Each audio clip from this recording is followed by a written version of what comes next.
وای از صبح تا شب بالا و پایین میپره دیگه، دارم دیوونه میشم. به اینم میگن بچه؟ از صبح تا شب داره بالا پایین میپره. خدا رو شکر که یه بچه سالم و شاد دارم. دمت گرم.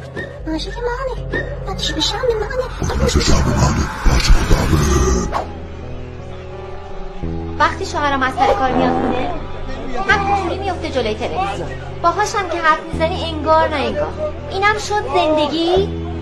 وقتی شوهرم از سر کار میاد خونه از خستگی جلوی تلویزیون خوابش میبره.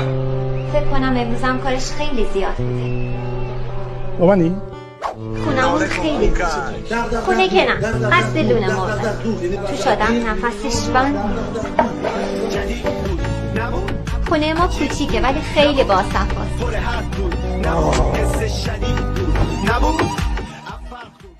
بده 6.